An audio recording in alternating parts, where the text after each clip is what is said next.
세계 어떤 나라도 엄두조차 못 낸 기술을 그저 수입국에 불과하던 나라가 해냈습니다. 1978년 설계도 한 장 못 보던 대한민국이 이제 미국, 프랑스, 러시아와 어깨를 나란히 하며 세계 원전 수출 시장을 뒤흔들고 있습니다. 그 기적 같은 여정, 지금부터 시작합니다.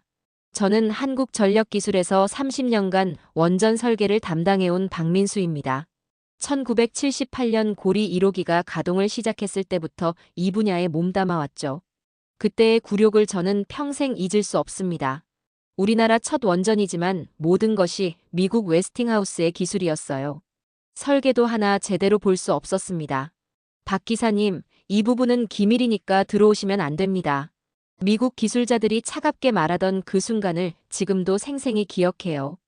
우리는 우리나라 땅에 세워지는 원전에서도 들러리였습니다. 심지어 간단한 부품 교체조차 미국 본사의 승인을 받아야 했어요. 승인서가 오기까지 몇 주씩 기다리는 일이 다반사였습니다. 1980년 월성 1호기 건설 때도 마찬가지였어요. 캐나다 CANDU 기술이었지만 역시 우리는 구경꾼이었습니다. 기술자들은 이건 너무 복잡해서 한국인들이 이해하기 어렵다고 노골적으로 말하기도 했어요. 그때의 모욕감을 저는 지금도 잊을 수 없습니다. 1980년대 초반까지 우리나라는 완전히 외국 기술에 의존했어요. 고장이 나면 외국 기술자를 불러야 했고 부품 하나도 해외 승인 없이는 바꿀 수 없었습니다. 유지보수 비용도 천문학적이었어요. 간단한 밸브 하나가 국산품의 10배 가격이었습니다. 그런데 1986년 4월 26일 모든 것을 바꾼 사건이 일어났습니다.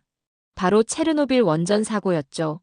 소련의 사호기가 폭발하면서 전 세계 원전 업계에 충격파가 몰아쳤습니다. 박 박사님, 기회가 왔습니다. 한승우 한전 기획부장이 제게 말했습니다. 체르노빌 사고 때문에 미국 원전 회사들이 위기감을 느끼고 있어요. 이제 기술 이전을 요구할 수 있는 절호의 기회입니다. 정말 그랬습니다. C사는 기술 이전을 조건으로 영광 3, 4호기 건설을 막겠다고 했어요. 드디어 우리도 원전 기술을 배울 수 있게 된 것이었습니다. 하지만 쉽지 않았어요.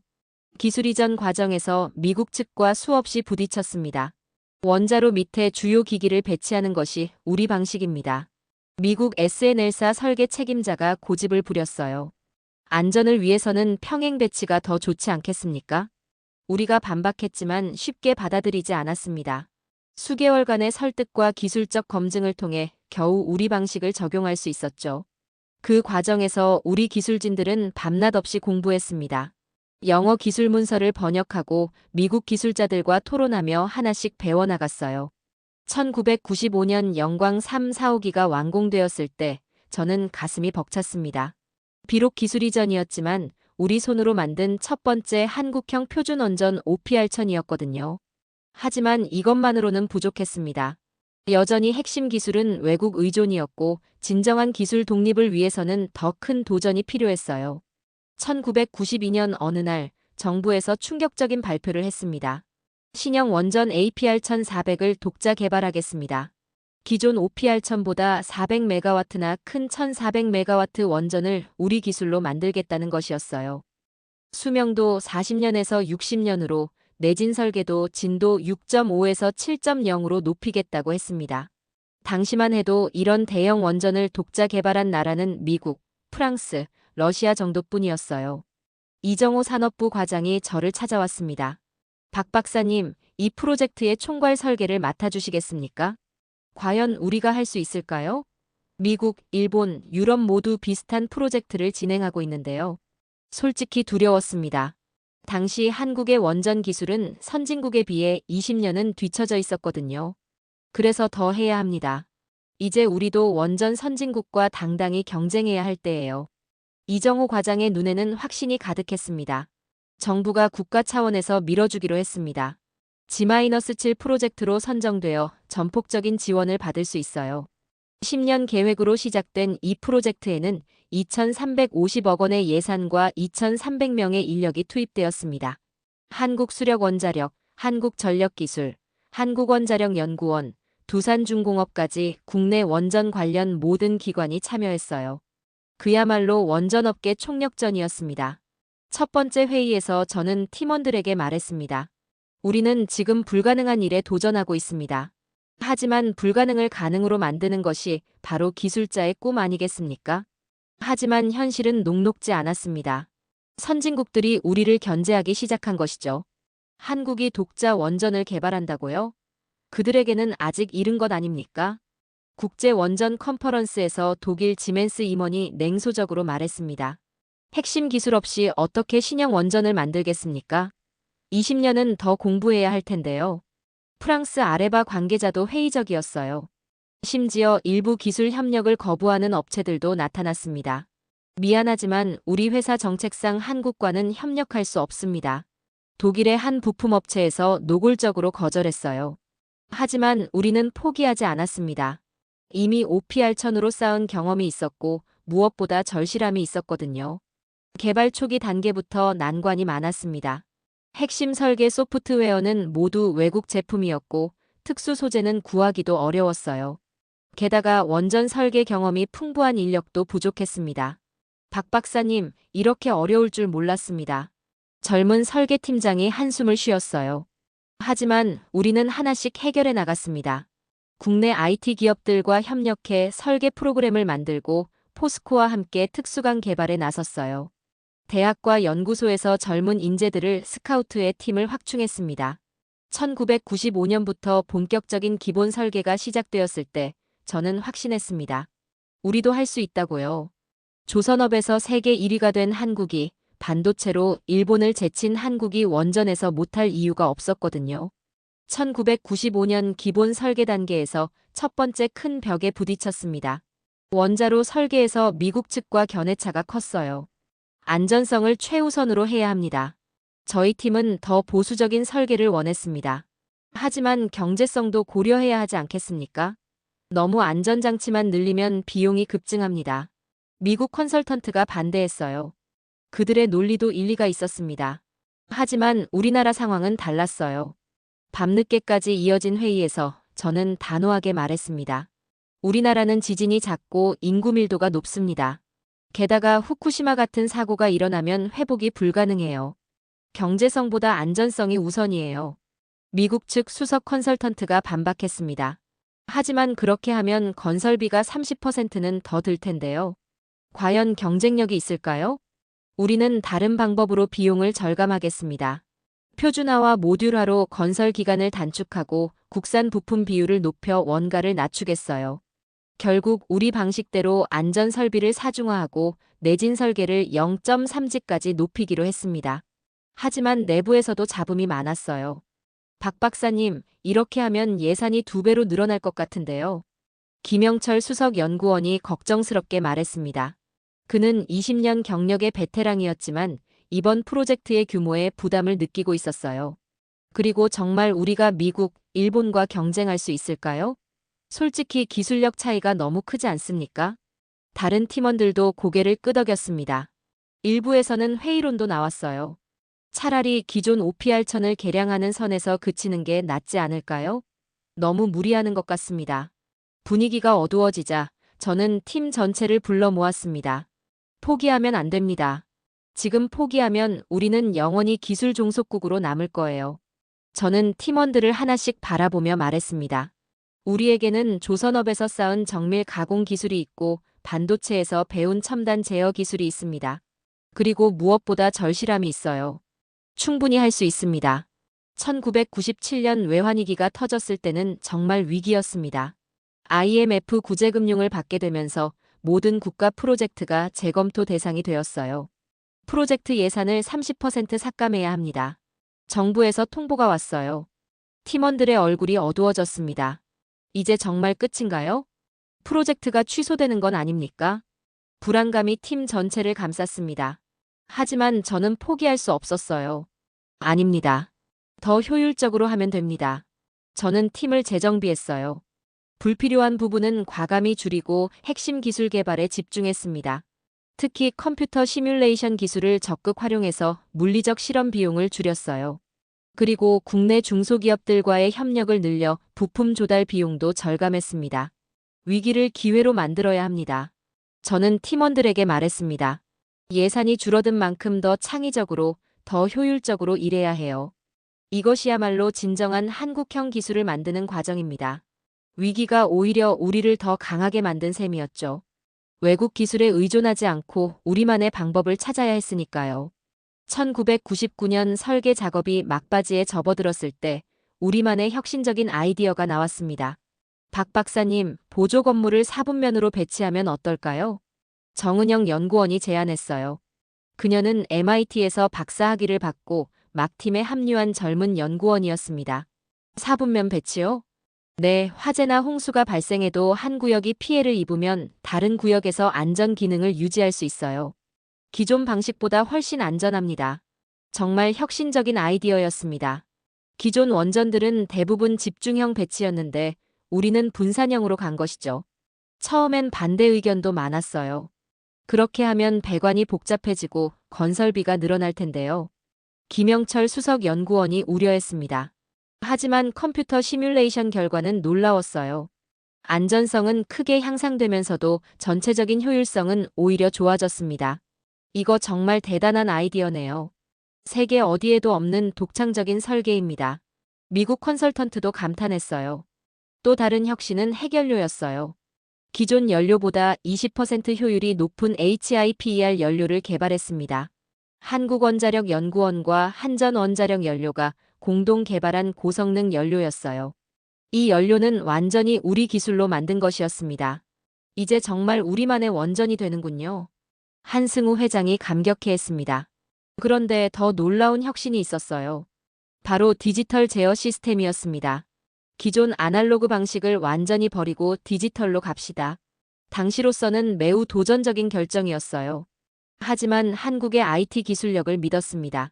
삼성전자, LG전자와 협력해서 원전 전용 디지털 제어 시스템을 개발하겠습니다.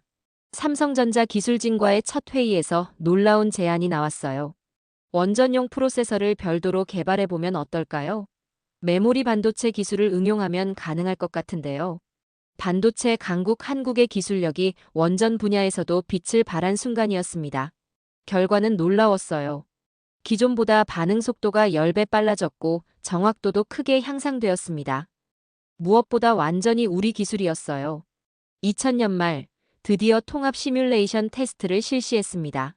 모든 시스템이 완벽하게 작동했어요. 성공입니다. 모든 성능 지표가 목표치를 초과 달성했습니다.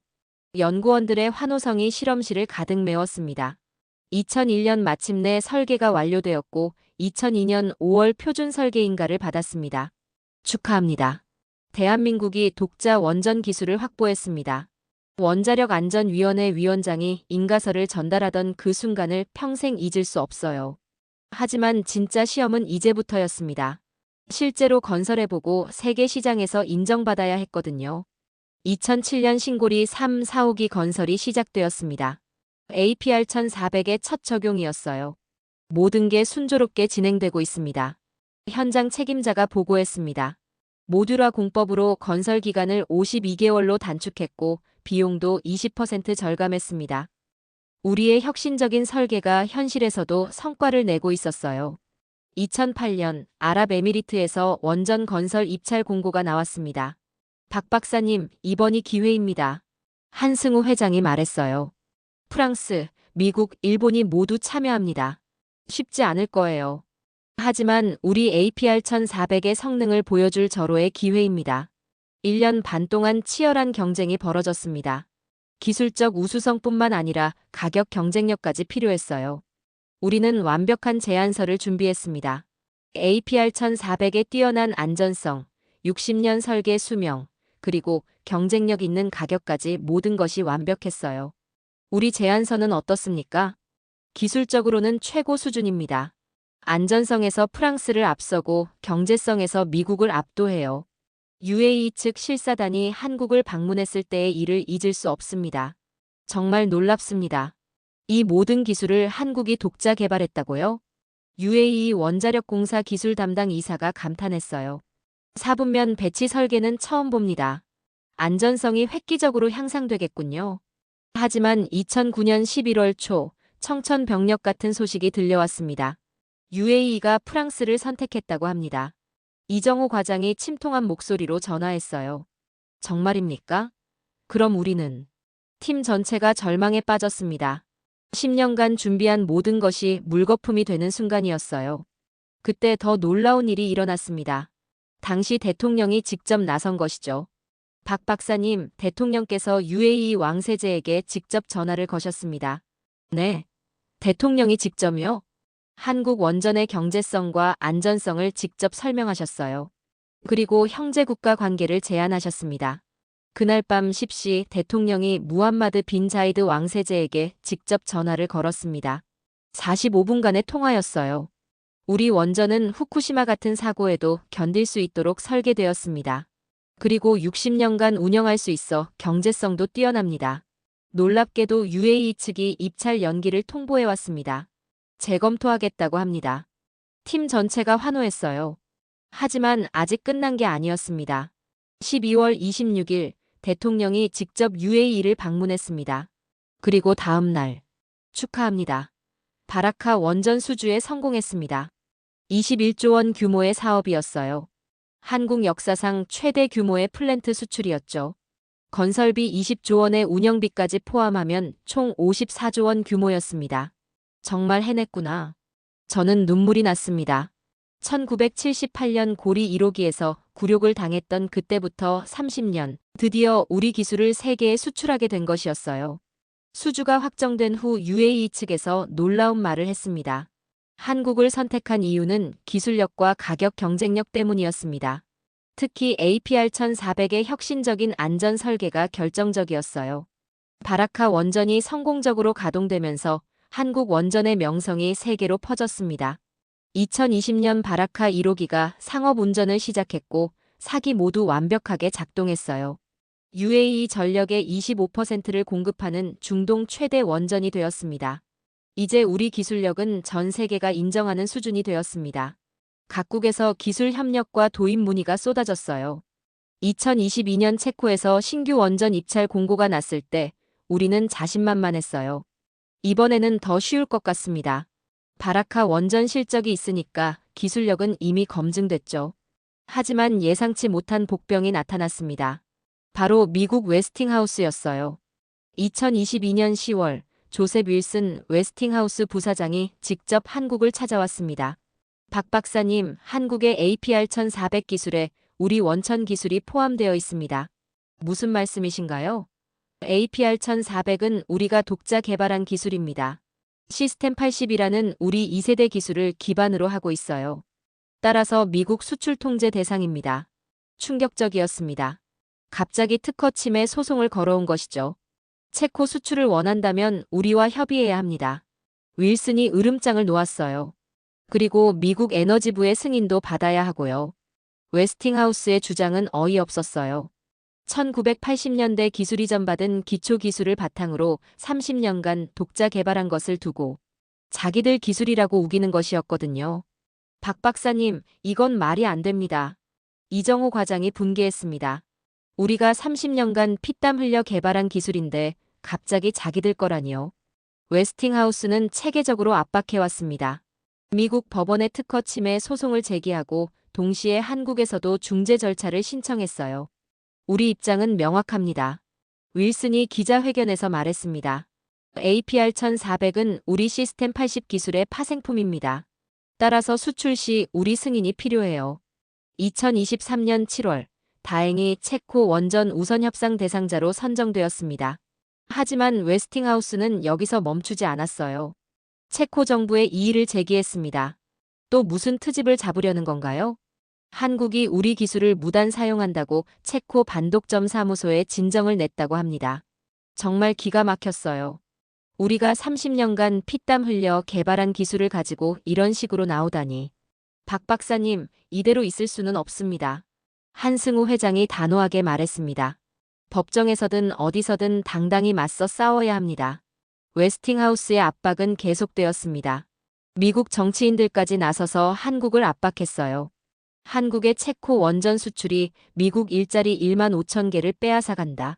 펜실베이니아 주 의원들이 성명을 발표했습니다.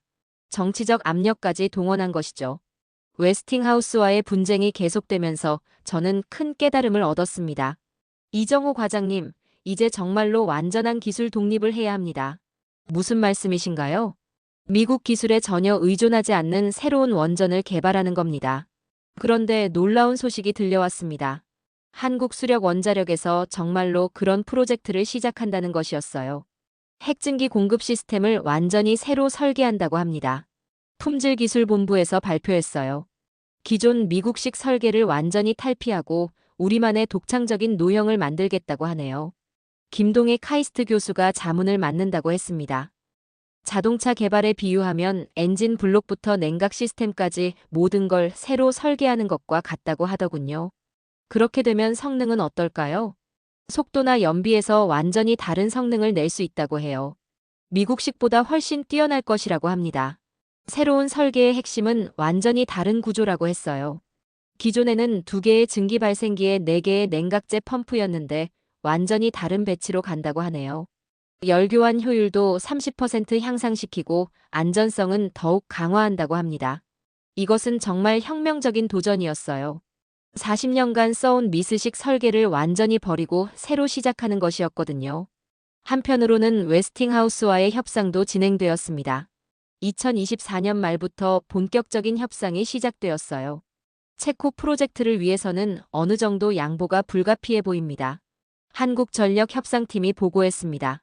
웨스팅하우스 측에서 8억 달러 규모의 부품 공급 계약과 1.5억 달러의 지식 재산권료를 요구하고 있습니다. 결국 올해 초 합의에 도달했어요. 체코 프로젝트를 위해 웨스팅하우스에게 상당한 몫을 양보하기로 했습니다. 이게 맞는 선택일까요? 지금으로서는 최선입니다. 하지만 이것으로 끝이 아니에요. 저는 다짐했습니다. 이번이 마지막이 되어야 한다고요. 새로운 원전 개발 프로젝트가 본격 시작되면서 희망이 보이기 시작했습니다. 이번에는 정말 완전한 기술 독립이 될 것 같습니다. 젊은 연구원들의 눈에는 희망이 가득했어요. 새로운 세대가 새로운 도전을 이어받고 있었습니다. 2024년 말 한국수력원자력에서 새로운 원전 개발 프로젝트가 본격 시작되었습니다. 드디어 100% 순수 한국 기술로 원전을 만들 수 있는 기회가 왔습니다. 한승우 회장이 감격했어요. 이제 웨스팅하우스도 더 이상 시비를 걸 수 없게 될 것입니다. 새로운 한국형 원전은 기존 APR-1400과 완전히 다른 개념입니다. 출력은 더 크지만 크기는 오히려 작아질 예정이에요.